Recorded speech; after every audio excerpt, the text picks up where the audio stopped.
आप सभी को मेरा सादर नमस्कार। जैसा कि आपको विदित है, भारत संचार मंच है लोकहित के विषयों पर नारदीय परंपरा के वाहक पत्रकार बंधुओं को विचार विनिमय का आधार देना। मंच का मानना है कि सकारात्मक संवाद में हर समस्या का समाधान उपलब्ध है। आज की विशेष जटिल परिस्थितियों में एक ओर जहां देश महामारी से लड़ रहा है, वहीं दूसरी ओर हमारे पड़ोसी हमें आग दिखा रहे हैं। ठीक उसी प्रकार हमारे पत्रकार बंधु भी दोहरी मार झेल रहे हैं। एक ओर सोशल मीडिया कोरोना से पहले ही पत्रकारिता को प्रभावित कर चुका है, वहीं इस महामारी की आड़ में अब हजारों की संख्या में देश के पत्रकारों की सामाजिक और आर्थिक सुरक्षा अब खतरे में है। मीडिया की सामाजिक सुरक्षा से क्या मायने हैं? वर्तमान में इस विषय की क्या स्थिति है? संस्थाएं जिनसे पत्रकारों को निकाला जा रहा है, संगठन जो पत्रकार कल्याण हेतु बने हैं, सरकारों की इस विषय पर क्या भूमिका होनी चाहिए? पत्रकारिता और पत्रकार का भविष्य सुरक्षित रहे, इस पर आप हम सभी का क्या दायित्व बनता है? इन तमाम बिंदुओं पर आज हमारे साथ परिचर्चा में भाग ले रहे मीडिया विद्वानों का मैं आपसे परिचय करा दूं।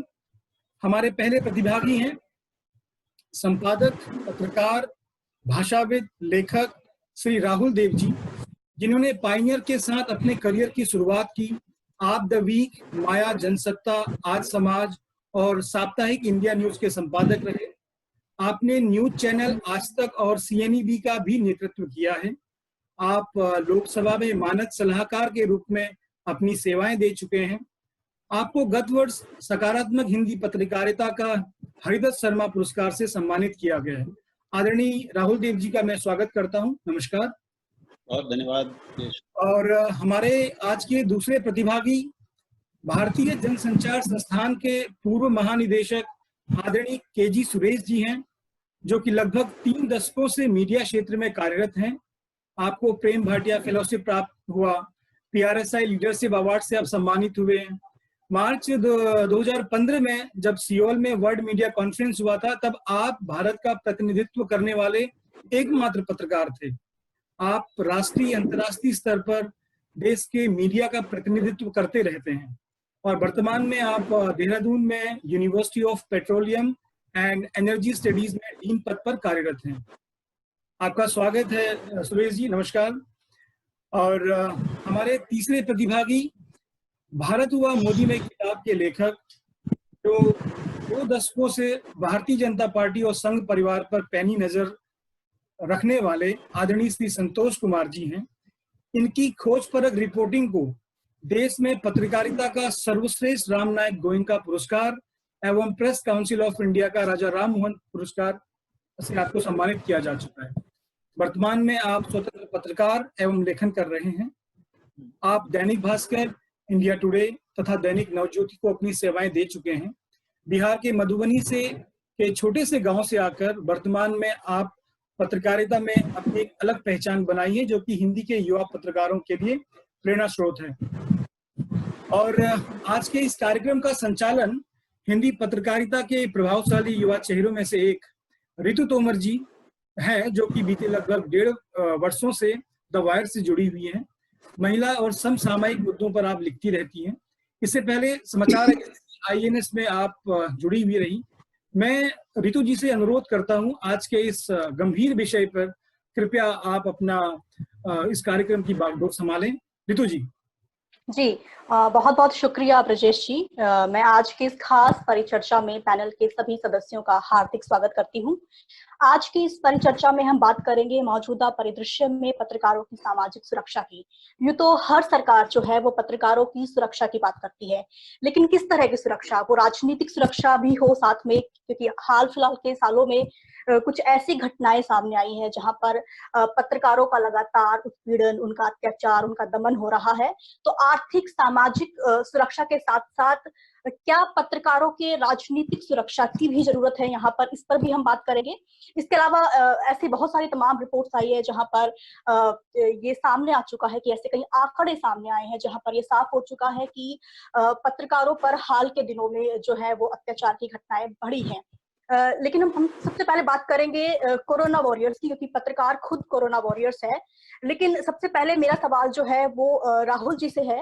राहुल जी, मैं आपसे ये जानना और समझना चाहूंगी कि जिस तरीके से कोरोना के समय में सरकार द्वारा जो है, प्रशासन द्वारा डॉक्टर्स के लिए बीमा राशि का ऐलान किया गया, उनको बीमा की सुविधा दी गई, लेकिन पत्रकारों के लिए बीमा कहीं नहीं था, वो कहीं किसी स्कीम में ही नहीं था। तो क्या ये यहाँ पर थोड़ी सी नजरअंदाज किया जा रहा है पत्रकारों को, या फिर पत्रकारों को गंभीरता से ना लेने की, इस विषय पर आप क्या बोलेंगे? बहुत अच्छा सवाल है ऋतु। और मैं विदेश को और सभी मित्रों को जो आयोजक हैं उनको विशेष बधाई देना चाहता हूँ, साधुवाद देना चाहता हूँ इतने महत्वपूर्ण विषय पर ये वेब गोष्ठी रखने का। जो मेरी जानकारी में ये इस विषय पर पहली ऐसी बातचीत हो रही है और ये बहुत ज्यादा ज्वलंत मुद्दा है इस समय सारे पत्रकारों के लिए, और केवल पत्रकारों के लिए नहीं, पूरे उस समाज के लिए जो पत्रकारिता के महत्व को समझता है। ये बहुत, और अभी हमें बात दरअसल ये सारी चर्चा में हमारे पास सुखद समाचार के नाम पर, खबरों के नाम पर शायद कुछ नहीं होगा, क्योंकि कुल मिलाकर सारा परिदृश्य किसी भी आयाम से हम देखें, चाहे वो राजनीतिक सुरक्षा का मामला हो, आर्थिक सुरक्षा का हो, रोजगार की सुरक्षा हो, या फिर कानून की सुरक्षा हो, शरीर की सुरक्षा, स्वास्थ्य की सुरक्षा हो, कहीं से भी इस समय कोई एक बचाव और कोई कवच पत्रकारों के पास नहीं, उनके पास भी नहीं है। और जो आपने कहा, जो कार्यरत पत्रकार हैं, जो रिपोर्ट कर रहे हैं, वो बिल्कुल आजकल एक शब्द चला है फ्रंटलाइन वर्कर्स। तो ये पत्रकार भी उतने ही फ्रंटलाइन वर्कर्स हैं, कोविड वॉरियर्स हैं, योद्धा हैं, जितने डॉक्टर हैं। उतने तो नहीं, लेकिन काफी कुछ उनके करीब हैं, क्योंकि उनको डॉक्टर के भी करीब जाके बात करना है, उनको मरीजों के भी करीब जाके बात करनी है, उन्हें ऐसी तमाम जगहों पर, ऐसी स्थितियों में जाना है जहां पर सामान्यतः लोग जाने में डरेंगे, जो सचमुच जोखिम वाली जगहें हैं और जोखिम वाली परिस्थितियां हैं।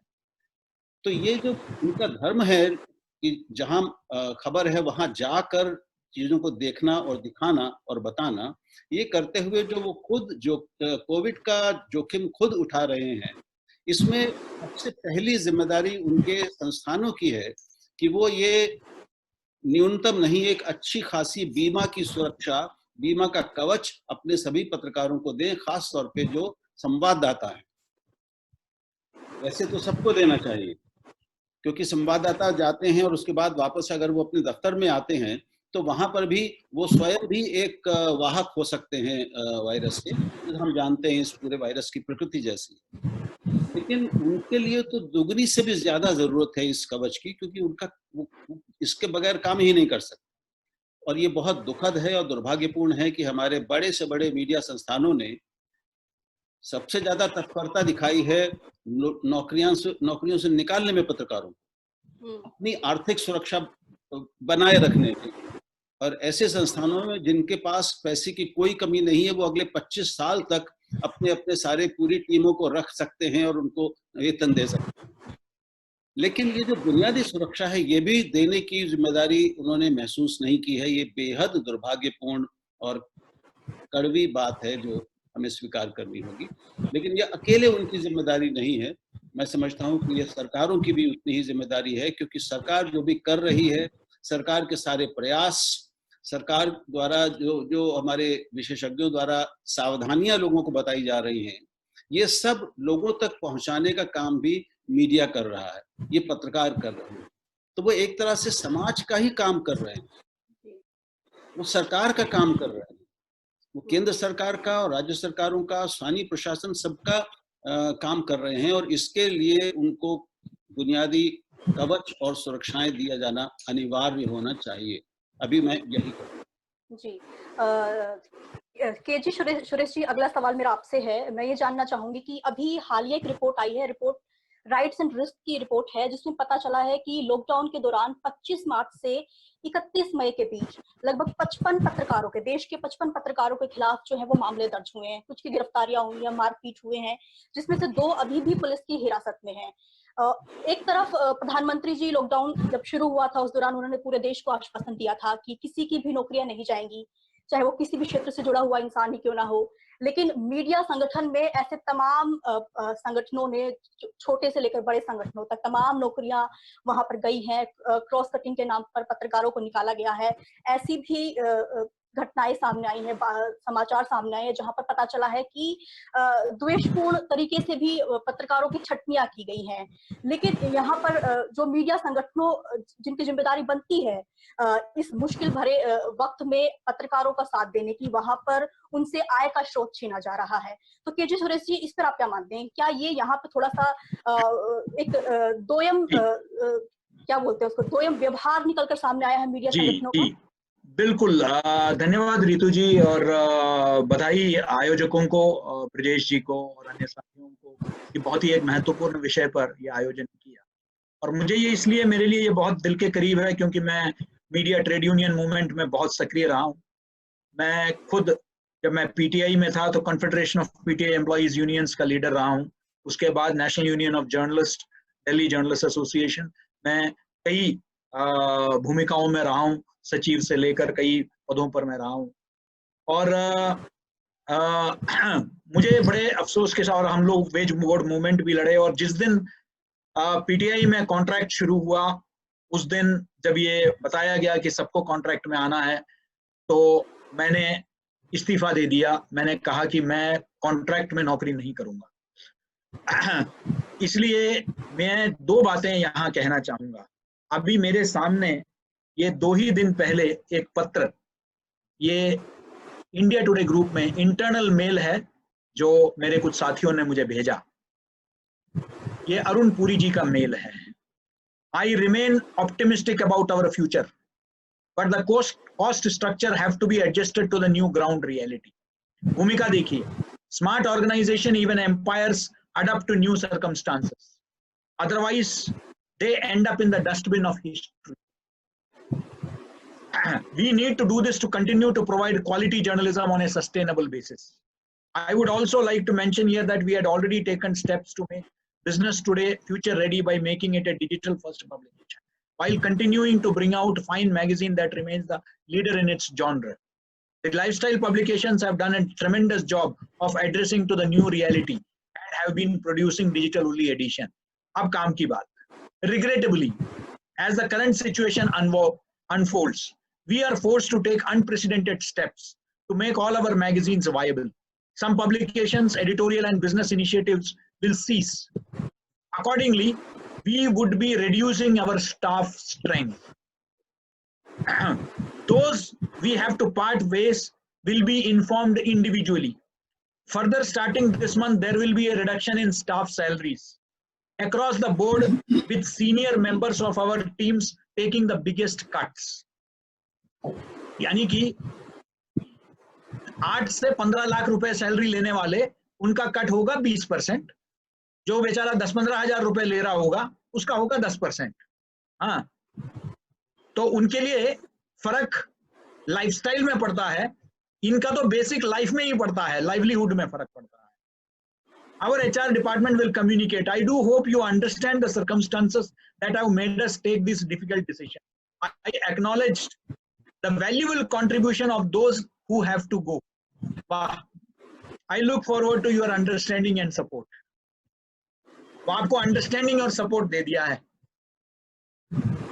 ये हम पाकिस्तान के बारे में जब चर्चा करते हैं, पाकिस्तानी सोसाइटी के बारे में, तो हम एक बात कहते हैं, unlike India where you have a large middle class, in Pakistan either you have the landlords, feudal society है अभी भी वो, और you have the extremely poor.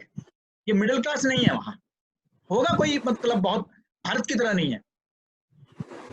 कमोवेश media में वही स्थिति है।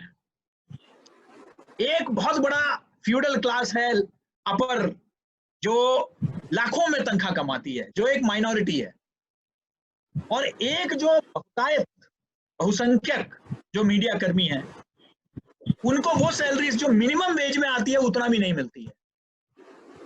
आपने परिचय दिया आईएमसी के महानिदेशक के नाते, मेरे यहाँ बड़े बड़े नाम प्लेसमेंट के लिए आते थे और कहते थे कि 12,000 रुपया देंगे।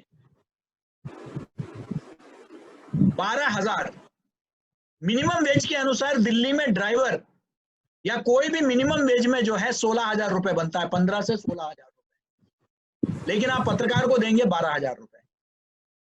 और एक ऐसे वक्त में, जैसे राहुल जी ने कहा कि जब इतना टर्नओवर है इन लोगों का और इतने सालों से ये टर्नओवर है, लेकिन ये एक ऐसा समय में एक मिनिमम सपोर्ट सिस्टम तक हम देने के लिए तैयार नहीं है। आपने कहा ट्रेड यूनियन मूवमेंट की बात, रितु जी, ट्रेड यूनियन में है कौन? वर्किंग जर्नलिस्ट तो अब है ही नहीं, बेचारा कॉन्ट्रैक्ट पे है, वो क्या करेगा? 10 दिन पहले हिंदुस्तान टाइम्स से 150 लोगों को निकाल दिया गया, वो किसी ट्रेड यूनियन का मेंबर नहीं है, ट्रेड यूनियंस खत्म हो गए, कॉन्ट्रैक्ट की तलवार लटकती है ऑल द टाइम। आप क्या पत्रकारिता उम्मीद कर सकते हैं? आप क्या स्वतंत्र पत्रकारिता की बात करना है? पत्रकार है कौन फैसला करने वाला? अब तो आज तो उसके पास कुछ भी नहीं है। तो इसलिए मुझे लगता है कि, और क्या हुआ है देखिए, पिछले लेबर रिफॉर्म्स के नाम पर वर्किंग जर्नलिस्ट एक्ट और wage boards for employees and journalist of newspapers and news agencies, ये 2 पिलर थे जिन्होंने सामाजिक सुरक्षा को सुनिश्चित किया था मीडिया कर्मियों का। कितना लागू हुआ, कई जगह लागू नहीं हुआ, ये भी मैं मानता हूं, लेकिन इसके बावजूद हम लोग लड़े हैं उसके लिए। मानिसाना वेज बोर्ड और न जाने क्या क्या मजीठिया आयोग, लेकिन कोर्ट में जाते थे, कहीं ना कहीं लागू करवाते थे, कई जगह होता था, पीटीआई में, ट्रिब्यून में, हिंदू में, कई अखबारों में लागू भी हुआ करता था। आज सारा का सारा वेज बोर्ड खत्म कर दिया है, वर्किंग जर्नलिस्ट एक्ट को मर्ज कर दिया है, जो नया लेबर कोड आया है उस लेबर कोड में समाहित कर दिया है इन सब अधिकार। मैं खुद एक डेलीगेशन लेके माननीय मंत्री जी संतोष गंगवार जी से मिलने गया, तो वहां जो ब्यूरोक्रेट बैठे हुए थे उन्होंने बताया कि अरे आपको तो सभी बाकी जो लेबर है उनकी गारंटी आपको भी मिलने लगा। मैंने कह दिया बढ़िया है, आपने तो हमें मजदूर, मतलब हमें कोई दिक्कत नहीं, हम मजदूरी हैं, लेकिन आप फोर्थ स्टेट जो चौथा स्तंभ है लोकतंत्र का, उसको आपने उस कैटेगरी में जाके खड़ा कर दिया आपने। तो ये जो बातें हैं इस पर हमें गौर करने की जरूरत है। पत्रकारों को अपने, आज सबसे बड़ा जो, अगर आप मुझसे पूछेंगे, क्योंकि समय का अभाव है, सबसे बड़ी दिक्कत यह है कि हम लोगों में इतना ध्रुवीकरण हो गया है मीडिया कर्मियों में कि आज हम वैचारिक स्तर पर, राजनीतिक स्तर पर इतने बट गए हैं। देखिए, विचार अपना एक लोकतंत्र में होना अलग बात है, लेकिन हम अपने मुद्दों के लिए तक साथ आने के लिए आज तैयार नहीं है। ये मैं समझता हूं कि सबसे बड़ी कामयाबी है पॉलिटिकल क्लास की, जहां हम आज एक साथ अपने मुद्दों के लिए भी आने के लिए तैयार नहीं है, और इसका फायदा सबसे ज्यादा मालिक उठा रहे हैं। ये एक हकीकत है। आज 4 लोग प्रदर्शन करने के लिए नहीं है किसी मीडिया हाउस के बाहर, कोई हड़ताल में जाने के लिए तैयार नहीं है। हमें याद है हम लोग पूरा प्लांट बंद कर देते थे, आज कोई सोच सकता है क्या उसके बारे में? नहीं है। तो इसलिए मुझे लगता है कि हम पत्रकारों का, बाकी और विषय पर आगे चर्चा होगी, लेकिन सबसे बड़ी बात है हमको समझना होगा कि हमारे बीच में एक कुछ मुद्दों पर कम से कम एक कंसेंसस की जरूरत है, एक आम सहमति की जरूरत है, उसकी आवश्यकता है।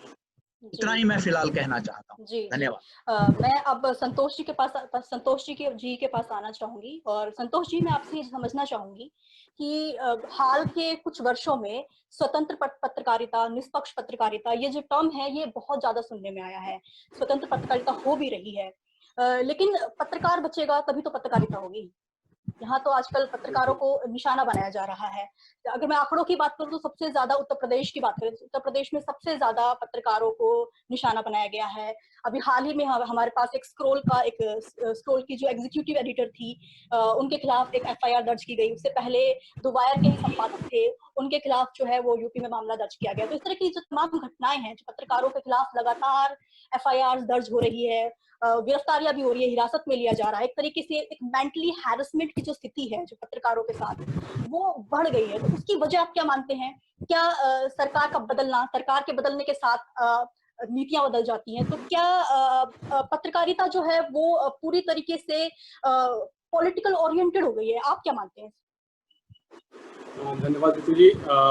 अभी जो मेन हमारा जो टॉपिक है, मैं आपके सवाल पे भी आता हूँ कि वर्तमान परिदृश्य में पत्रकारों की सामाजिक सुरक्षा की जो बात है उसमें केंद्र और राज्य सरकारों की भूमिका या उत्तरदायित्व की बात हो रही है। मेरा मानना है कि सामाजिक सुरक्षा सिर्फ पत्रकारों की ही नहीं, मतलब देश के हर नागरिक की होनी चाहिए। देश के हर नागरिक को एक सामाजिक सुरक्षा मिलनी चाहिए। लेकिन अगर हम स्पेसिफिक पत्रकारों की बात करें तो आज आप ये देखेंगे कि बिल्कुल ही पत्रकारों के मामले में खासतौर से सामाजिक सुरक्षा नाम की कोई चीज नहीं है। मनरेगा मजदूर से लेकर के आगे तक की चीजों को देखें, कुछ ना कुछ सिक्योरिटी उनके पास है, लेकिन पत्रकारों के पास किसी भी तरह की सिक्योरिटी आज के समय में नहीं है। वेस्ट बोर्ड की बात केजी सुरेश जी ने की। बिल्कुल, मजीठिया वेस्ट बोर्ड का नाम हमने खूब सुना जब मैं इंडिया टुडे में था, और उस समय काफी चर्चा चल रही थी कि वेस्ट बोर्ड और ये सुनवाई बड़ी सुप्रीम कोर्ट में ये हो रहा है, सरकार की ओर से ये कहा गया, ये वकील बड़े वकील लगे हुए हैं, बहुत तरह की बातें हुई। लेकिन आज मैं सवाल नहीं उठा रहा हूँ, लेकिन मैं न्यायपालिका का मैं सम्मान करता हूँ, लेकिन न्यायपालिका ने उसके बाद उस पर क्या किया? अपने ही फैसले को आगे इम्प्लीमेंट क्यों नहीं करवाया? गवर्नमेंट की ओर से आप देखेंगे तो क्या हुआ? रही बात आपके सवाल की कि सरकार बदलने के बाद पत्रकारों को लेकर के जो चीजें आप कह रही हैं, मेरा ये मानना है कि सरकारें कोई भी हो, सरकार हमेशा चाहती है कि जो भी मीडिया हो या जो भी ब्यूरोक्रेसी हो, सब जगह उसको अपनी कठपुतली बनाने की एक टेंडेंसी हर सरकार में देखी है। हर सरकार की ओर से ये पहल होती है और कोशिश होती है। लेकिन इसमें सबसे इंपॉर्टेंट जो मैं मानता हूं, हालांकि राहुल सर ने ये कहा कि सरकार का उत्तरदायित्व ज्यादा है, लेकिन मुझे लगता है कि जो मीडिया हाउसेस चला रहे हैं उनका उत्तरदायित्व कुछ ज्यादा है। वो इसलिए कि अगर मान लीजिए आज मैं नौकरी में हूँ, मैं इसका आपको उदाहरण दूंगा। मैं अगर आज नौकरी में हूँ और मुझे मालूम है कि मैं सुरक्षित हूँ, मेरा जो मीडिया ओनर है वो कह रहा है कि तुम्हारी नौकरी पे कोई खतरा नहीं है, तुम आराम से काम करो और बेफिक्र होकर काम करो, तुमको जो चीज लाना है लेके आओ, लेकिन टैक्स पे हो और पूरी तरीके से सही हो। आप उस पर अगर काम करेंगे तो आपको कहीं कुछ नहीं होने वाला। लेकिन दुर्भाग्य से आज इसका अभाव है। आज मीडिया मालिकों को आप देख लें, 10 तरह के काम उनके पर्दे के पीछे होते हैं। मीडिया तो सिर्फ एक दिखावा रह गया कि आप वहां पे खबरें लिख दें और उसके आधार पे आप बाकी पीछे का काम करवा लें। इस तरह की चीजें आजकल बहुत बहुत तेजी से उभरी हैं, और इसकी मार सबसे अधिक पड़ती है तो वो जो फील्ड के रिपोर्टर्स है, खासतौर से जो वर्किंग है, जो फील्ड में काम कर रहे थे, उन पे पड़ती है। उनको खबर लाने के लिए भी मजबूर किया जाता है। उनको जो खबर इन द सेंस की जो एजेंडे वाली खबर की बात कर रहा हूँ, और उनसे पर्दे के पीछे काम करने को भी कहा जाता है। ऐसी टेंडेंसी आ गई है जिसका फायदा सरकार में बैठे लोग, जिन राजनेताओं की बात हो रही है, राजनेताओं एक ध्रुवीकरण की बात आप जो कह रहे हैं, या जो FIR और बाकी चीजों की बात हो रही है, उसी का फायदा यहाँ पे पॉलिटिशियंस या नेता या सरकार उठाते हैं। उसके बाद अगर आप संपादकों को देखें, बहुत हद तक केजी सुरेश जी, राहुल सर सहमत होंगे शायद, अक्सर कई संस्थानों में मैंने ये देखा है, जो फील्ड में काम किया हुआ व्यक्ति अगर संपादक तक पहुंचता है वो बहुत प्रैक्टिकल होता है, बहुत व्यवहारिक बातें करता है। लेकिन कोई अपनी सेटिंग से या किसी दूसरे माध्यम से अगर संपादक के पद तक पहुंचता है तो सबसे पहले उसे यस बॉस वाले लोग चाहिए। जैसे अगर मैं कहीं पे काम कर रहा हूं और मैं नए संपादक को नहीं भा रहा, तो नया संपादक मुझे हटाने की सोचेगा और मेरी जगह अपना कोई यस बॉस करने वाला व्यक्ति उसको चाहिए। तो ये असुरक्षा जो है कंटिन्यूअस रहती है। एक जो इंपॉर्टेंट जो मैं एग्जांपल देने की बात कर रहा था, मैं इंडिया टुडे में था, मैं नाम नहीं लूंगा, लेकिन एक बहुत बड़े पॉलिटिशियन की ओर से शिकायत आई, मेरे बारे में शिकायत आई, मैं नाम किसी का भी नहीं लूंगा। शिकायत ये थी कि भाई ये लगातार नेगेटिव लिख रहा है, ये एक एजेंडे के तहत काम कर रहा है और हम इससे खुश नहीं। मेरे संपादक जो हमारे ग्रुप के जो ग्रुप एडिटर वाले उस पे थे, उन्होंने हमारे संपादक को बुलाया और उनसे पूछा कि क्या मामला है। तो उन्होंने बताया कि ऐसे शिकायत आई है, और उसमें ये 3 सेंटेंस कहा। उन्होंने कहा कि ये पहले 2 सेंटेंस का जवाब ये है कि उनको अगर किसी तथ्य पे आपत्ति है, किसी फैक्ट्स पे आपत्ति है, then we can sit and discuss. But हम यहाँ किसी को खुश करने के लिए नहीं बैठे हैं। आप बिलीव नहीं करेंगे ऋतु जी, 1.5 महीने तक इस शिकायत की मुझे कोई जानकारी नहीं मिली, लेकिन जब मैं फील्ड में घूम रहा था तो 1.5 महीने बाद मुझे किसी ने कहा कि फलाने व्यक्ति ने तुम्हारे बारे में कंप्लेन किया। 1.5 महीने के बाद मैंने जब संपादक को फोन किया तो संपादक ने कहा तुम तो अपना काम करो, बात खत्म हो चुकी। ये मेरे लिए एक हौसला अफजाई वाली चीज थी, लेकिन ये चीज, ये मेरे जिंदगी के इस 20 साल के करियर में सिर्फ एक अनुभव है मेरे पास। इसका दूसरा अनुभव मेरे पास है, अभी जब मैं रिसेंटली मैंने लोकसभा चुनाव के समय एक स्टोरी जिसकी बहुत चर्चा हुई थी कि भाजपा के 152 सांसदों के खिलाफ एंटी इनकम्बेंसी, ये रिपोर्ट आप लोगों ने देखी होगी और ये लगभग देश के हर मीडिया हाउसेस में खबर चली। लेकिन कुछ ऐसी बातें आई कि उसको, चूंकि प्रिंट में छप चुकी थी तो उसका कुछ नहीं हो सकता था, लेकिन वेबसाइट से वो खबर उतरवा दी गई और संपादक ने उसे उतार लिया, जबकि एज ए रिपोर्टर मैं उसके लिए सहमत नहीं था कि उसको नहीं उतारा जाए, लेकिन उसको उतारा गया उस चीज को।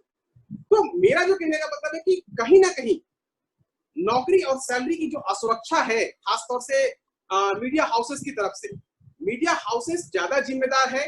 अगर वो ईमानदारी से काम करे और अपने जो पत्रकार हैं, जो वर्किंग जर्नलिस्ट हैं, उनको ये फ्रीडम दे, तो निश्चित तौर से सरकार मजबूर होगी सोशल सिक्योरिटी देने के लिए, सरकार अपना उत्तरदायित्व निभाने के लिए मजबूर होगी। लेकिन आज के समय में सरकार ये देख रही है, या सत्ता में बैठा कोई भी पार्टी हो, ये देखा जा रहा है कि इस मीडिया हाउस का पर्दे के पीछे से हमारे पास ये काम आता है, तो इसके रिपोर्टर को ज्यादा तरजीह देने की जरूरत नहीं है, इससे कोई खास बात करने की जरूरत नहीं है। जी, शुक्रिया संतोष जी। अच्छा, मेरा अगला सवाल जो है वो पत्रकारों की सुरक्षा से ही जुड़ा हुआ है कि ये दुर्भाग्य की बात है कि हमारे देश में अभी भी पत्रकारों की सुरक्षा को लेकर कोई कानून नहीं है। और अगर हम पत्रकारों के सुरक्षा के बात करने वाले संगठनों की बात करें, चाहे वो एडिटर्स गिल्ड हो या फिर कोई भी अन्य संगठन या संस्था हो, अमूमन जब इस तरह का कोई मामला सामने आता है, जब किसी राष्ट्रीय स्तर के पत्रकार से जुड़ा हुआ कोई मामला सामने आता है, तो ये संगठन एकदम से जो है वो सक्रिय हो जाते हैं। लेकिन जो क्षेत्रीय पत्रकार हैं, जो गांव के दूर दराज, देश के किसी दूर दराज के गांव पे, कस्बों में रहकर रिपोर्टिंग कर रहे हैं, उनकी सुरक्षा से जुड़ा हुआ जब भी कोई मुद्दा सामने आता है वो हाईलाइट नहीं हो पाता है। तो ये सवाल जो है मेरा वो राहुल जी से और केजी सुरेश जी दोनों से है। बिल्कुल बड़ा सवाल है ये, की बात सही है कि वैसे तो एक ही संस्था है जिसके पास कोई अधिकार नहीं है, एडिटर्स गिल्ड, लेकिन कम से कम उसमें कुछ प्रमुख संपादक रहते हैं जो सक्रिय रहते हैं और जिनकी एक आवाज होती है, आवाज का कुछ वजन होता है। हालांकि एडिटर्स गिल्ड भी अपने में ही बहुत बटी हुई है, उसमें आंतरिक विभाजन काफी हैं, वैचारिक विभाजन है, राजनीतिक विभाजन है, कई तरह के। लेकिन अगर ये सब ना भी हो, वो बहुत संगठित हो और हम दोनों ही शायद उसमें रहे हैं, तो उसके बावजूद वो चूंकि केंद्रीय है और यहाँ पर उसमें ज्यादातर राष्ट्रीय स्तर के ही रहते हैं, तो जो राज्यों में होता है, राज्यों के पत्रकारों को, जिलों में जो काम कर रहे हैं, उनको जो समस्याएं आती हैं, जो प्रादेशिक अखबारों या प्रादेशिक चैनलों के लिए काम करते हैं, किसी राष्ट्रीय उस चैनल या अखबार के लिए काम नहीं करते, उनकी समस्याओं पर हम सबकी निगाह कब जाती है, वो खबरें भी हमारे पास कम आ पाती है। मैं जब स्वयं, मेरा थोड़ा अनुभव है, मैं जब मुंबई में जनसत्ता का संपादक था, तो उन दिनों वहाँ पर महाराष्ट्र में पत्रकारों पर काफी हमले हुए, तो हम लोगों ने सरकार से बात की और फिर एक समिति बनाई गई 3-4 लोगों की, मैं उसका संयोजक था, जिसमें राज्य सरकार के प्रमुख सचिव थे, मुख्यमंत्री के सचिव थे, सूचना सचिव और इस तरह और कुछ पत्रकार बड़े संपादक थे, और एक समिति बनी थी जिसमें हमने उसके नियम वगैरह बनाए कि कहीं भी कोई किसी पत्रकार के साथ कोई दुर्व्यवहार हो, कुछ मारपीट की जाए, धमकी दी जाए, तो तुरंत वो केंद्रीय राज्य के मुख्यालय पर सूचना आनी चाहिए। इस समिति तुरंत मिलकर उस पर विचार करेगी, सारे तथ्य मंगाएगी और उसको वहीं राजधानी से उस पर फैसला होगा या स्थानीय प्रशासन और पुलिस को उसके बारे में निर्देश दिए जाएंगे। ये हम लोगों ने कुछ नियम बनाए, ये कुछ दिन ये चला, शुरू हुआ, लेकिन जैसे हम जानते हैं इन चीजों के पीछे जब तक प्रखर उच्चतम स्तर की राजनीतिक इच्छा शक्ति न हो, तब तक ये ज्यादा चलते नहीं है, स्थायी नहीं हो पाते, तो वो भी स्थायी नहीं हुआ। लेकिन इस व्यवस्था, ऐसी एक व्यवस्था की जरूरत हर राज्य में है, जहां पर प्रशासन के उच्चतम स्तर के लोग हों और प्रामाणिक पत्रकार हों, जो मिलकर ये सुनिश्चित करें कि किसी भी पत्रकार को खतरा जो होता है, और खतरे आएंगे, हमले होंगे। ये हमारे काम की प्रकृति ही ऐसी है कि हम पूरी तरह सुरक्षित कभी ना हो सकते हैं, न पूरी सुरक्षा की मांग और अपेक्षा कर सकते हैं। लेकिन जब भी ऐसा कुछ हो तो उस पर तुरंत, त्वरित, सख्त कार्रवाई होनी चाहिए और ये एक व्यवस्था बनाई जानी चाहिए केंद्रीय स्तर पर भी और राज्यों के स्तर पे भी।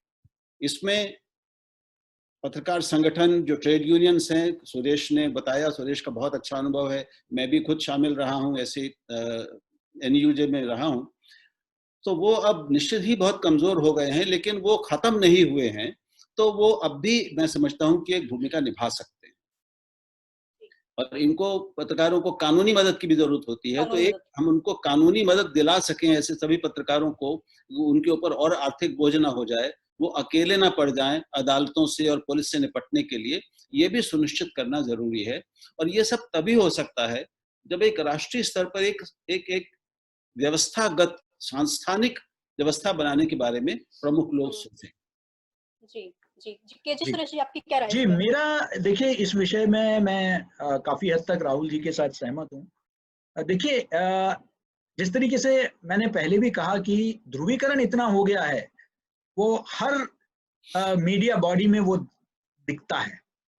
ट्रेड यूनियंस भी अब बटे हुए हैं अलग अलग खेमों में, अलग अलग राजनीतिक और वैचारिक। इसके चलते उनका, इसीलिए अब मैंने सभी ट्रेड यूनियन से अपनी दूरी भी बना ली है, क्योंकि बहुत सेलेक्टिव भी हो गए हैं अपने क्रिटिसिज्म में भी, अपने प्रेज में भी।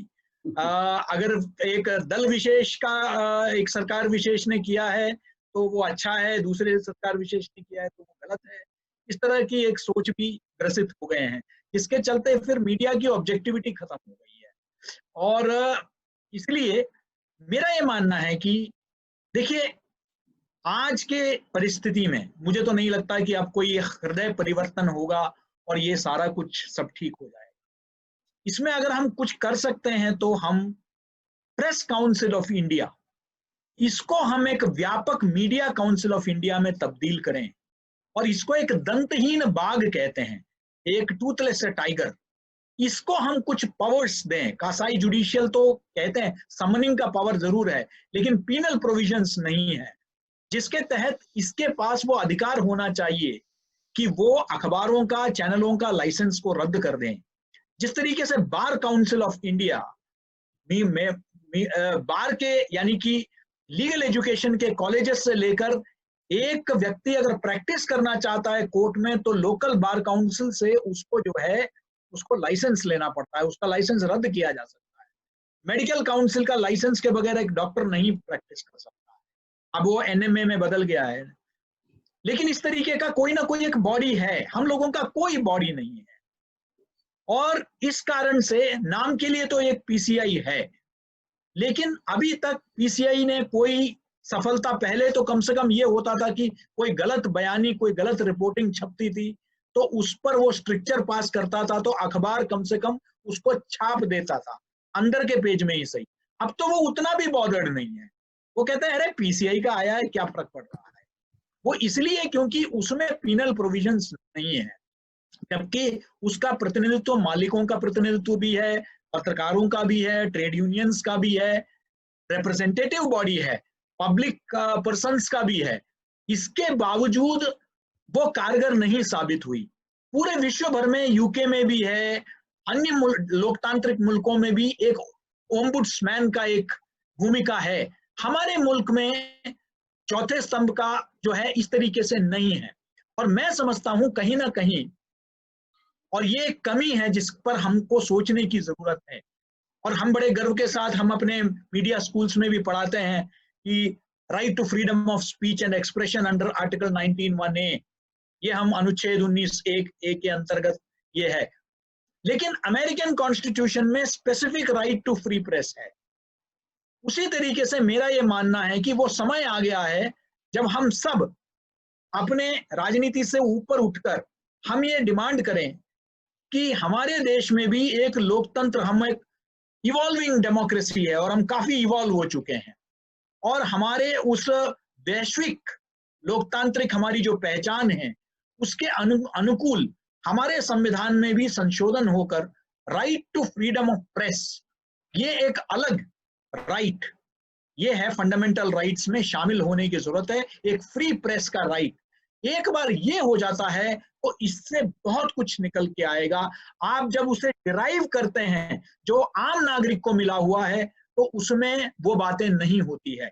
इसलिए इसकी भी आवश्यकता है, एक व्यापक मीडिया काउंसिल जो प्रेस को भी देखे, टेलीविजन को भी देखे और डिजिटल प्लेटफॉर्म्स को भी देखे, इसकी भी आवश्यकता है। तो मुझे लगता है कि एक आमूलचूल परिवर्तन की जरूरत है और इसमें राहुल जी जैसे जो वरिष्ठ लोग हैं इनका सहयोग लेकर सरकार, विपक्ष सबको एक साथ आकर इस विषय पर, क्योंकि मुद्दा लोकतंत्र का है, लोकतंत्र को मजबूत करना है तो प्रेस को मजबूत करना है। तो प्रेस मजबूत होगी तो ये जो नकारात्मक लोग हैं या जो कुछ फायदे के लिए मीडिया में घुसे, इनको भी हम रेगुलेट कर सकते हैं, रिस्पॉन्सिबल मीडिया हो सकती है। तो हमें लगता है कि इसमें जिम्मेदार लोग आए, इसमें कुछ मापदंड तय हो, ये नहीं कि कोई भी रियल एस्टेट वाले वो भी अपना जो है एक मीडिया हाउस खोलने के बारे में कल्पना करें।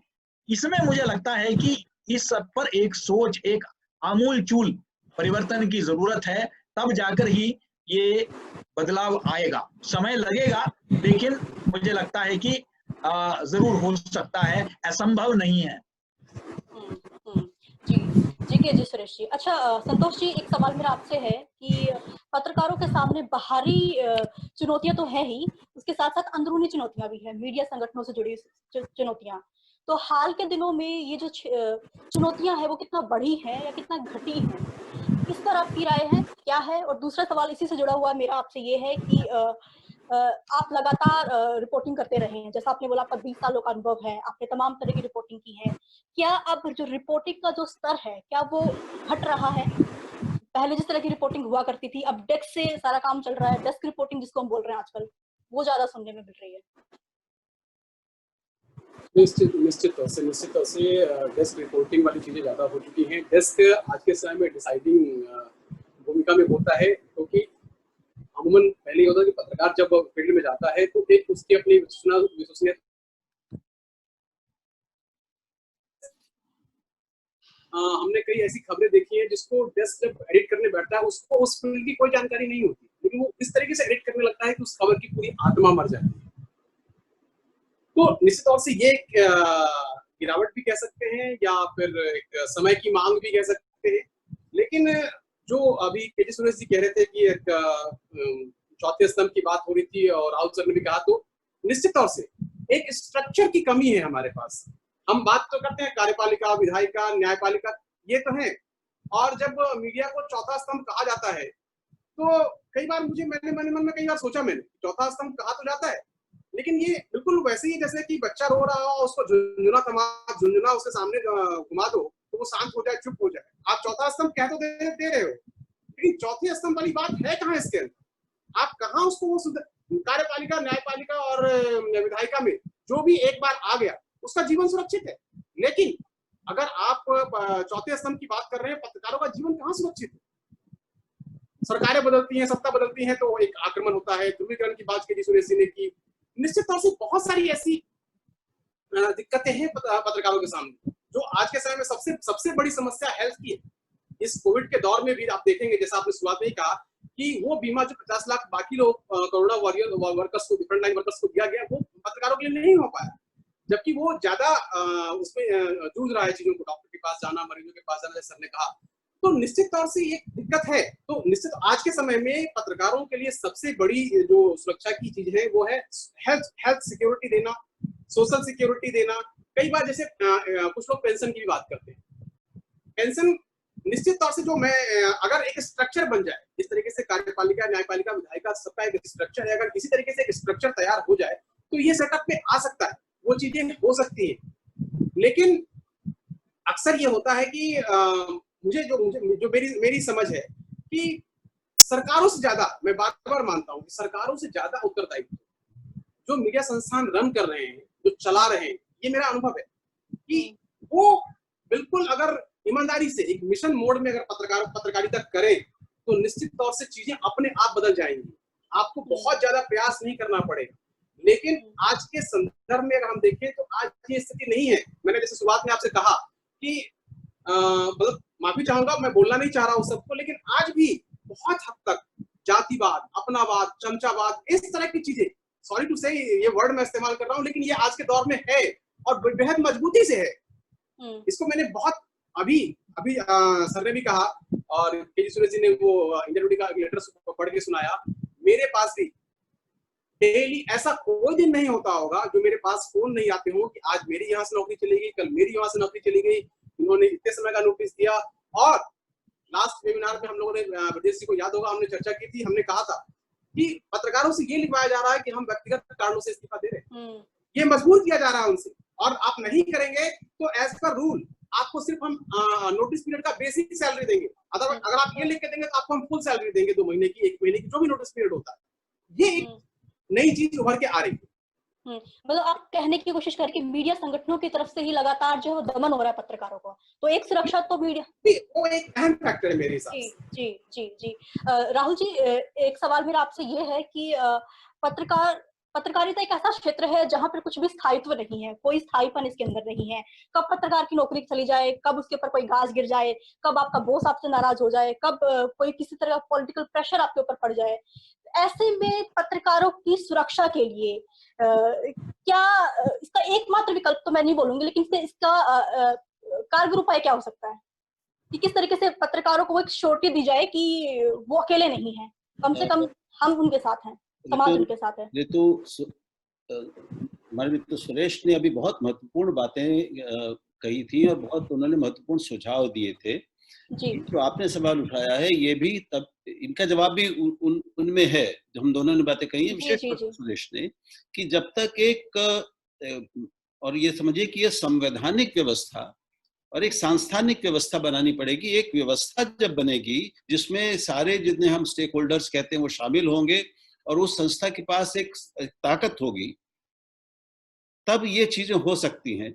यानी ये तब हो सकता है, अभी तो मीडिया पूरी तरह अनियंत्रित है, यानी कोई भी, जैसा उन्होंने कहा, कोई भी मीडिया मालिक बन सकता है, कोई चैनल शुरू कर सकता है, कोई एक नया ऑनलाइन मीडिया मंच शुरू कर सकता है। आजकल लोग घर बैठे शुरू कर रहे हैं, कोई अखबार शुरू कर सकता है, पत्रकार शुरू कर सकता है। तो जब तक प्रवेश भी नियंत्रित या निगमित नहीं होगा, यानी रेगुलेटेड, और उसकी कुछ शर्तें होंगी कि केवल पैसा होना पर्याप्त नहीं है, आप पात्र हैं कि नहीं एक अखबार के मालिक या प्रबंधक बनने के लिए। तो जब तक प्रवेश निगमित ना हो और फिर सेवा शर्तें निगमित ना हो, और उसमें फिर अगर आप कोई चैनल शुरू कर रहे हैं, कोई भी मीडिया का वो शुरू कर रहे हैं, तो आपको एक न्यूनतम गारंटी देनी पड़ेगी कि इतने दिनों तक हम इसको चलाएंगे, अपने कर्मचारियों को इतने दिनों से पहले नौकरी से नहीं निकालेंगे तो ये शर्तें होंगी और उसको ये सुरक्षा दी जाएगी। तो ये इस तरह की जब चीजें एक व्यवस्था के तहत लागू होंगी तब ये चीजें हो सकती हैं। क्योंकि अभी जैसा संतोष ने बहुत अच्छी बात कही कि ये जो चौथा खंबा, हम खंबा कहलाते हैं, लेकिन खंबा क्या है, ये तो खपच्ची जैसी हालत है हमारी, क्योंकि हमारी जमीन में नीचे कुछ नींव है ही नहीं। बाकी खंबों के पास तो बुनियादी सुरक्षा है, सबके पास नौकरी की सुरक्षा है, जीवन की बुनियादी आवश्यकताओं की पूर्ति की सुरक्षा है, गारंटी है, लेकिन यहाँ तो वो भी नहीं है। तो ये 3 तरफ बड़े बड़े मजबूत खंबे हैं और एक खपच्ची है, और कहने को हम चौथे स्तंभ हैं। तो जब तक इसको आर्थिक और भौतिक दृष्टि से भी और कानूनी दृष्टि से भी खंबा नहीं बनाया जा सकता, मजबूत नहीं किया जाएगा, तब तक ये नहीं हो सकता। और ये सारे काम, क्योंकि अभी एक सवाल आया था कि ये प्रेस काउंसिल वाला सवाल जो था, मीडिया काउंसिल जो सुरेश ने कहा, ये कौन कर सकता है? तो ये केवल संसद कर सकती। संसद कब करेगी? जब हमारे सारे दल, हमारा सबसे पहले सत्तारूढ़ दल जो भी सत्ता में हो और विपक्ष भी इसमें सब सहमत ना हो, और ये एक इस तरह के कानून का बदलाव, एक संविधान का बदलाव किया जाए, चाहे वो 19A की बात हो या फिर वो प्रेस परिषद को एक व्यापक परिषद बनाकर उसको अधिकार संपन्न परिषद बनाने की बात हो। तो ये केवल संसद कर सकती है, और ये दोनों बेहद जरूरी चीजें हैं।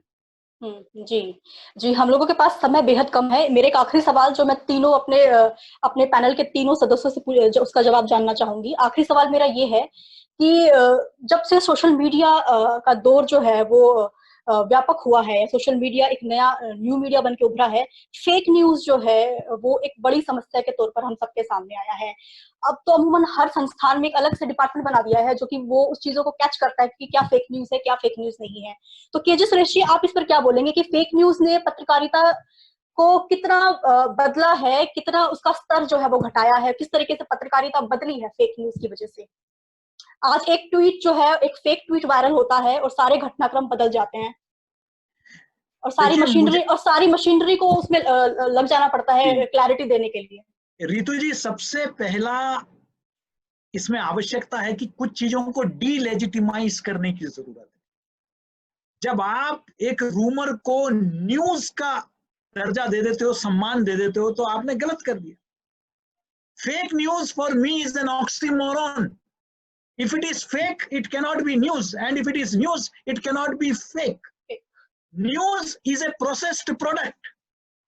It is I convert a raw information into news after due diligence, checking, cross-checking, verification, sourcing, looking into the media ethical aspects of it. Then only it becomes a news.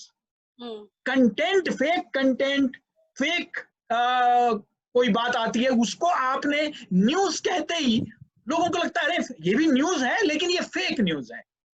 ऐसा होता नहीं है। इसलिए इसको पहला तो हम ये डीलेजिटिमाइज कर दें कि भाई आप न्यूज तो हो नहीं, इसको फेक न्यूज कुछ भी कहिए, ये फेक न्यूज से मैं असहमत हूं, फेक कंटेंट कहिए। तो पहली बात आप इसको डीलेजिटिमाइज करिए। दूसरा, इसी से जुड़ा हमने एक टर्म, और ये टर्म बहुत जिम्मेदार है, वो है सिटीजन जर्नलिज्म, सिटीजन जर्नलिस्ट। बड़े बड़े पत्रकारों को मैंने ये बड़ा खुल के उपयोग, क्योंकि पश्चिम से आया है, फैशनेबल हो गया है। Have you heard about a citizen doctor, citizen engineer, citizen chartered accountant? नहीं, ये सब प्रोफेशंस हैं। कोई भी बैठ के डॉक्टरी नहीं कर सकता है, तो क्वैक कहलाता है। लेकिन हमारे यहाँ हमने कह दिया सिटीजन जर्नलिस्ट, नागरिक पत्रकारिता, नागरिक पत्रकार। You can have a citizen content creator. वो कंटेंट क्रिएट कर सकता है, but he cannot be a journalist. Journalist is a professional term. हम लोगों ने अपना ट्रेनिंग लिया है, हम लोगों ने रिकॉग्नाइज्ड मीडिया इंस्टीट्यूशंस में काम किया है, तब जाके हमको जर्नलिस्ट मिला है। And I am proud of being a journalist. अब कोई भी सड़क चलता जो है अपने आप को जर्नलिस्ट कह देता है, जैसे कोई भी इस्त्री लगाने वाला भी अपने गाड़ी में प्रेस लगा देता है। तो ये जो सोच है, इसमें हमें परिवर्तन की जरूरत है। ये टर्म्स को बड़ा लिबरली और लूजली हम यूज कर रहे हैं, जो क्रेडिबिलिटी को अफेक्ट कर रहा है। कोई भी कुछ भी लिखता है तो वो सिटीजन जर्नलिस्ट नहीं है, sorry. He can be a tech citizen, he can be a citizen communicator, but he cannot be a citizen journalist. Journalist is a professional term. News is a professional term. It's a professional product. So let us be very clear about it. ये पहले करना है। दूसरा, जब हम delegitimise कर देंगे तो अपने आप इसका वैल्यू घटेगा। लोग जब कहेंगे कि नहीं भाई ये तो न्यूज है ही नहीं, ये किसी जर्नलिस्ट ने तो भेजा नहीं है, तो हम अपने क्रेडिबिलिटी को एनहेंस करेंगे। जो जर्नलिस्ट देता है, जो न्यूज है, that is to be trusted, not fake content. तो इसलिए ये चीजें बड़ा इंपॉर्टेंट है। दूसरा, आप सही बात कह रहे हैं। देखिए, इसमें कोई दो राय नहीं कि सोशल मीडिया ने डेमोक्रेटाइज किया है। आज कई मुद्दे जो शायद तथाकथित मुख्य धारा की मीडिया गंभीरता से नहीं लेती थी, उनको उजागर करने में। But social media is only a force multiplier.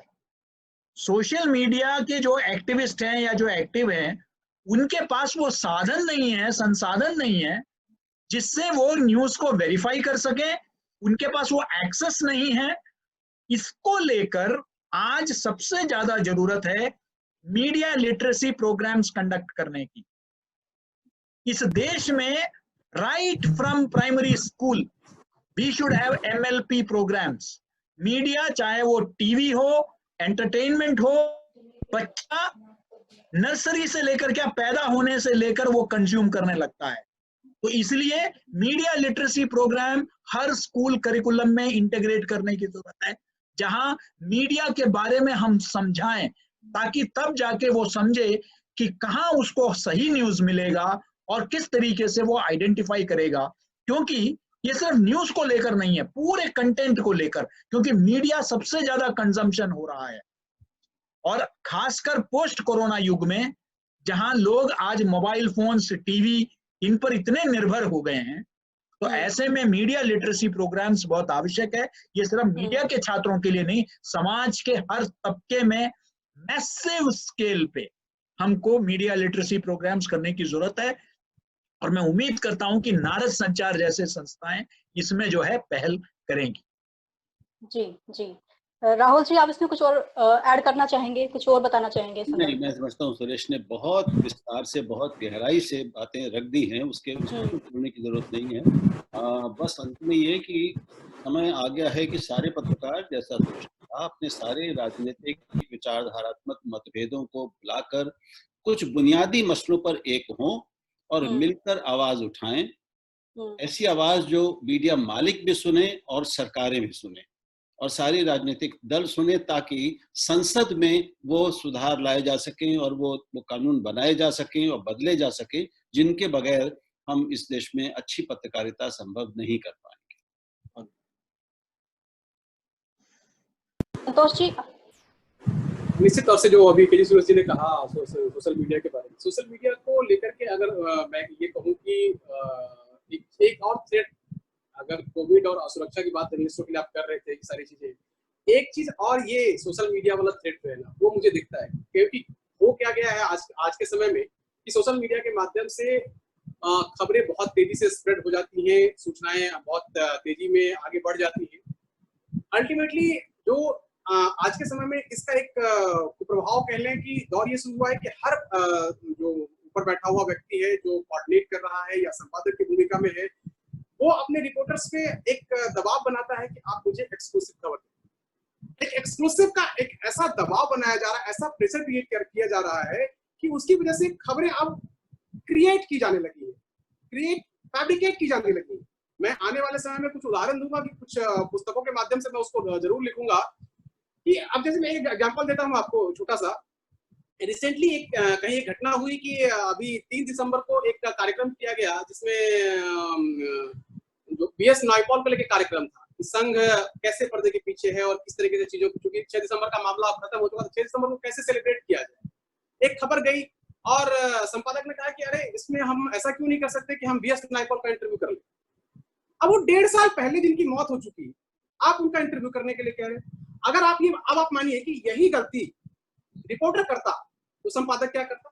संपादक कहता कि अरे ये तो रिपोर्टर के पास इतनी समझ नहीं है। ये सच घटना है, तथ्यों के साथ, सबूत के साथ मेरे पास चीजें हैं, वो मैं जानता हूं लोगों को। तो अब आप ये कहते हैं। संतोष, एक मिनट, ये संपादक ने अज्ञानवश कहा था या जानते हुए कि वो जीवित नहीं है तब भी ये कहा था? ये मुझे नहीं मालूम। अचानक से जब उसमें जब बातचीत दोबारा हुई, अद्भुत है यार, ये तो घटना अद्भुत है। ऐसी कई घटना है, ऐसी कई बातें हैं सर। लेकिन वो क्या होता है कि वो एक्चुअली ये प्रेशर क्या है कि हमको अपने मालिकान की नजर में हमको दिखाना है कि देखिए मैं बहुत ज्यादा एक्स्ट्रा वो कैपेबल आदमी हूँ और मैं आपको ये खबर ला के देता हूँ, मैं वो खबर ला के देता हूँ। तो ये जो प्रेशर है ना, उसकी वजह से मैंने मतलब मेरे पास और भी कई एग्जाम्पल है कि धर्म, आस्था, बहुत सारी ऐसी खबरें आ रही है कि जो आपको क्रिएट की गई है, जिसका जमीन पे कोई आधार नहीं होता, कोई मतलब नहीं होता, लेकिन वो क्रिएट की जाती है और अल्टीमेटली उसका खामियाजा रिपोर्टर को भुगतना पड़ता है, संपादक नहीं भुगतता है। मैंने क्या बोला, अगर इस गलती में, जैसे ये संपादक के लेवल से बात हुई, संपादक की गलती मैं मालिक तक नहीं पहुंचा सकता, मैं ओनर तक नहीं पहुंचा सकता, लेकिन यही गलती एक रिपोर्टर कर दे तो वो संपादक उसको रिटर्न में बना करके वहां तक पहुंचा देगा कि देखिए ये रिपोर्टर काबिल ही नहीं, इसको इतनी समझ नहीं है। तो ये एक असुरक्षा जो बार-बार मैं कहता हूँ, जैसे आप लोगों ने कहा और मैं समअप कर रहा हूँ जो कह रही है लास्ट से ऋतु जी सवाल, तो इसमें सरकार जो है, जैसा उन्होंने कहा, सरकार, मुझे लगता है सरकार और संपादक, मैं दो लोगों को एक उसमें रखता हूँ फॉर्मेट में। सरकार अगर नाराज होती है तो आप पे एफआईआर या बहुत तरह की प्रताड़नाएं हो सकती है, सब कुछ हो सकता है, लेकिन संपादक नाराज हुआ तो आपकी नौकरी जाएगी। खतरनाक कौन है ये आप तय कर लीजिए। जी जी, बहुत बहुत शुक्रिया आप सभी का, राहुल जी, केजी सुरेश जी, संतोष जी, इस परिचर्चा से जुड़ने के लिए। और बेहद ही सार्थक ये परिचर्चा रही, मैं ये बोलना चाहूंगी। और मैं आप समाप्त करती हूँ क्योंकि वक्त हमारे पास बिल्कुल नहीं है, समाप्त हो गया है वक्त। लेकिन एक बात जो मुझे बहुत बेहद अच्छी लगी, जैसा कि केजी सुरेश जी ने बोला कि हमें मीडिया लिटरेसी प्रोग्राम्स चलाने की बहुत जरूरत है।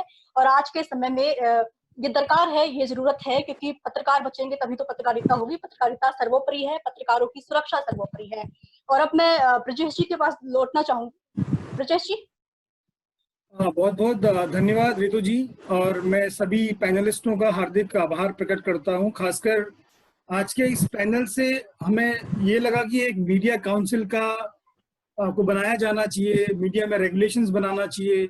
जो बहुत सारी जटिलताएं हैं, मैं एक मीडिया पेशेवर होने के नाते जो मैं कभी कभी समझने की कोशिश करता हूं, तो उन बहुत गूढ़ विषयों को जिस तरीके से आप लोगों ने आज यहाँ सामने रखा है, मैं समझता हूँ ये बहुत महत्वपूर्ण और प्रासंगिक जो हमारा ये कार्यक्रम हुआ, बहुत ही महत्वपूर्ण इसमें कुछ बिंदु निकल के आए।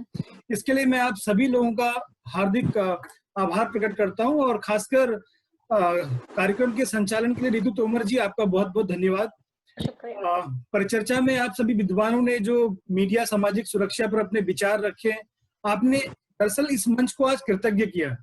तो नारद संचार मीडिया से जुड़े विषयों पर न केवल परिचर्चा करेगा, इस तरह के आयोजन करेगा, आने वाले समय में पत्रकारिता के कल्याण हेतु भविष्य में धरातल पर हम कार्य करें, ऐसी हमारी अपेक्षा है। और एक बार मैं आप सभी लोगों का हार्दिक आभार प्रकट करता हूं, और अगले परिचर्चा तक मैं आप सभी लोगों से अनुमति चाहता हूं। नमस्कार, बहुत बहुत धन्यवाद। धन्यवाद, धन्यवाद, बहुत अच्छा लगा, बहुत बधाई।